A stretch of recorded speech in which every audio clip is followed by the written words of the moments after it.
Ang HIMARS Rocket Artillery System, isusunod na nga ba ng Pilipinas? Ito nga po mga idol, ang tinitignan ng ating bansa para sa Multiple Launch Rocket System Acquisition Project. Yan ang pag-uusapan natin, pero bago yan, kung bago ka lang sa aking channel, ay huwag mong kalimutang mag-like, subscribe, at i-hit mo na rin ang notification bell button para lagi kang updated sa mga bagong videos natin.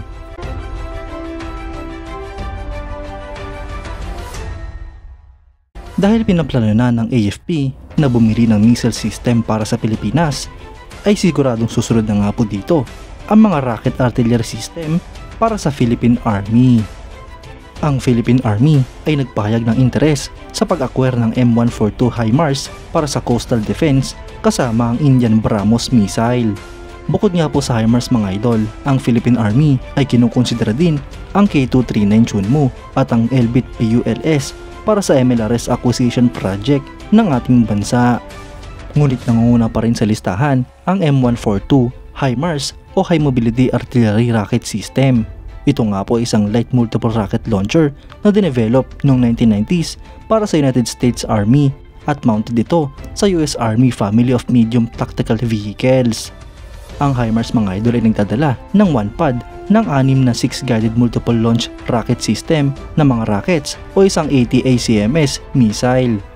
Ito nga po ay base sa US Army's FMTV 5-ton truck na capable na i-launch ang lahat ng rockets, multiple launch rocket system family ng munitions. Ang HIMARS ammunition pods ay interchangeable ng M270 MLRS. Ito nga po ay merong single pod na opposed sa standard na dalawa para sa M270 at sa mga variants nito. Ang mga launcher mga idol ay tinatransport gamit ang C-17 Globemaster, C-5 Galaxy at Lockheed C-130 Hercules. Ang FMTV truck naman na nagtatransport sa mga HIMARS ay initially produce ng Armor Holdings Aerospace and Defense Group Tactical Vehicle Systems Division. Ang HIMARS mga idol ay may bigat na 16,250 kilograms, may habang 7 meters, width na 2.4 meters, height na 3.2 meters, at may crew na 3. Ang main armament nito mga idol ay 6 na MLRS, 2 PRSM o isang MGM 14080 ACMS. Ang makina naman nito ay Caterpillar 3116 80 AAC 6.6 liter diesel engine na nagpo-produce ng 290 horsepower. Ang operational range nito mga idol ay 480 km habang ang maximum speed naman ay 85 km per hour. Sa kasalukuyan, ang mga current military operators nito ay ang Estados Unidos, Romania, Singapore, Ukraine, United Arab Emirates, Jordan at Poland. Habang future operators naman ang Australia, Estonia, Italy, Latvia, Lithuania, Morocco at Taiwan. Potential operators naman nga po ang Croatia, Pilipinas at Bulgaria. Failed bids naman nga po ang naganap sa Hungary at Netherlands. Mga idol, isa nga pong option ng Philippine Army ang HIMARS Rocket Artillery System na ipapalit sa mga K136 Koryong na ipinangako ng South Korea na itatransfer mula sa kanilang bansa patungong Pilipinas. Napagtanto nga po ng Philippine Army mga idol na mas malaki ang gagastusin ng ating bansa kapag nirefurbish at transfer ang mga K136 Koryong mula South Korea patungong Pilipinas.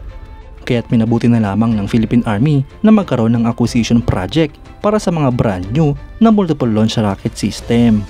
Dito na nga po pumasok sa usapan ang HIMARS Rocket Artillery System dahil ito nga po ay madalas ginagamit ng Estados Unidos kapag nagkakaroon ng joint exercise ang Pilipinas at ang Estados Unidos dito sa ating bansa.